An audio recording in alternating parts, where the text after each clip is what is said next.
Praise the Lord.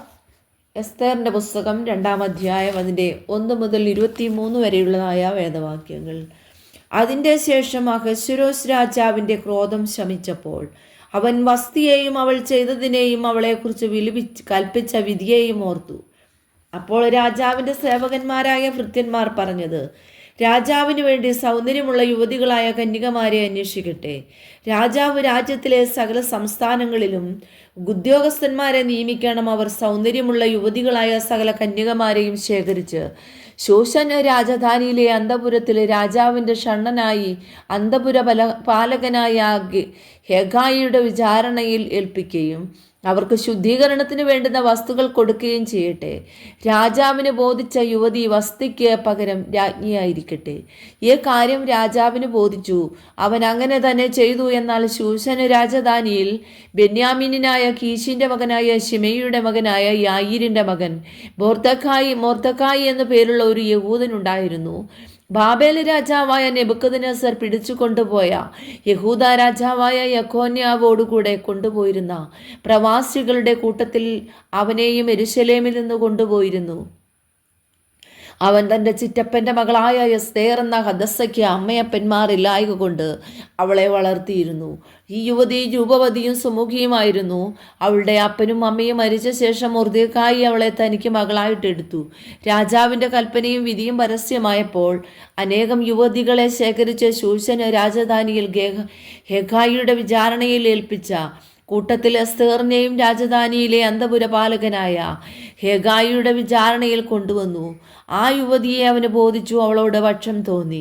അവൻ അവളുടെ ശുദ്ധീകരണത്തിന് വേണ്ടുന്ന വസ്തുക്കളെയും ഉപജീവന ജീവിതത്തെയും രാജധാനിയിൽ നിന്ന് കൊടുക്കേണ്ടുന്ന 7 ബാല്യക്കാരത്തികളെയും അവൾക്ക് വേഗത്തിൽ കൊടുത്തു.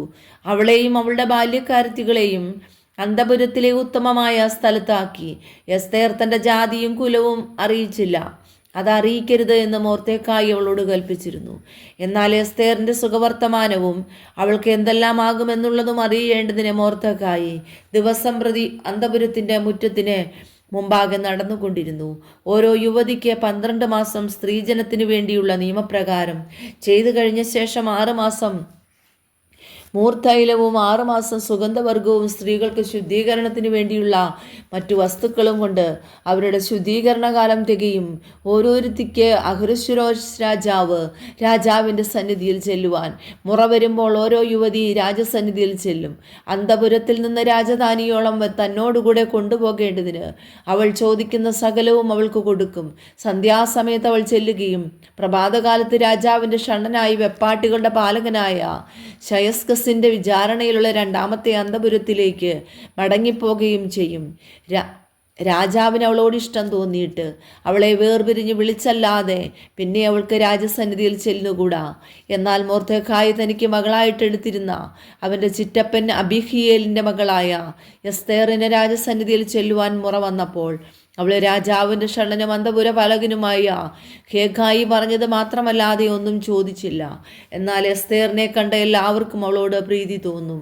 അങ്ങനെ എസ്തേറിനെ അഹശ്വേരോശ് രാജാവിൻ്റെ വാഴ്ചയുടെ 7-ാം ആണ്ട് തേബേത്ത് മാസമായ 10-ാം മാസത്തിൽ രാജധാനിയിൽ അവൻ്റെ അടുക്കിലേക്ക് കൂട്ടിക്കൊണ്ടു ചെന്ന് രാജാവ് എസ്തേറിനെ സകല സ്ത്രീകളെക്കാളും അധികം സ്നേഹിച്ചു. സകല കന്യകമാരിലും അധികം കൃപയും പക്ഷവും അവളോട് തോന്നിയിട്ട് അവൻ രാജകിരീടം അവളുടെ തലയിൽ വെച്ചു. അവളെ വസ്തിക്ക് പകരം രാജ്ഞിയാക്കി. രാജാവ് തൻ്റെ സകല പ്രഭുക്കന്മാർക്കും ഭൃത്യന്മാർക്കും എസ്തേറിൻ്റെ വിരുന്നായിട്ട് ഒരു വലിയ വിരുന്ന് കഴിച്ചു. അവൻ സംസ്ഥാനങ്ങൾക്ക് ഒരു വിമോചനവും കൽപ്പിച്ചു. രാജപദവിക്കൊത്തവണ്ണം സമ്മാനങ്ങളും കൊടുത്തു. 2-ാം പ്രാവശ്യം കന്യകമാരെ ശേഖരിച്ചപ്പോൾ മൊർദെഖായി രാജാവിൻ്റെ വാതിൽക്കൽ ഇരുന്നിരുന്നു. മൊർദെഖായി കൽപ്പിച്ചതുപോലെ എസ്തേർ തൻ്റെ കുലവും ജാതിയും അറിയാതെയിരുന്നു. എസ്തേർ മൊർദെഖായിയുടെ അടുക്കൽ വളർന്നപ്പോഴത്തെ പോലെ പിന്നെയും അവൻ്റെ കൽപ്പനയനുസരിച്ചു പോന്നു. ആ കാലത്ത് മൊർദെഖായി രാജാവിൻ്റെ വാതിൽക്കൽ ഇരിക്കുമ്പോൾ വാതിൽക്കാവൽക്കാരിൽ രാജാവിൻ്റെ 2 ഷണ്ഡന്മാരായ ബിഗ്ധാനും തേരശും ക്രുദ്ധിച്ച് അഹശ്വേരോശ് രാജാവിനെ കയ്യേറ്റം ചെയ്യുവാൻ തരമന്വേഷിച്ചു. മൊർദെഖായി കാര്യമറിഞ്ഞ് എസ്തേർ രാജ്ഞിക്ക് അറിവ് കൊടുത്തു. എസ്തേർ അത് മൊർദെഖായിയുടെ നാമത്തിൽ രാജാവിനെ ഗ്രഹിപ്പിച്ചു. അന്വേഷണം ചെയ്താറേ കാര്യം സത്യമെന്ന് കണ്ടു. അവരെ 2 പേരെയും കഴുവിന്മേൽ തൂക്കിക്കളഞ്ഞു. ഇത് രാജാവിൻ്റെ മുമ്പിൽ ദിനവൃത്താന്ത പുസ്തകത്തിൽ എഴുതി വെച്ചു. ഈ വചനങ്ങളാൽ ദൈവം എല്ലാവരെയും ധാരാളമായിട്ട് അനുഗ്രഹിക്കട്ടെ.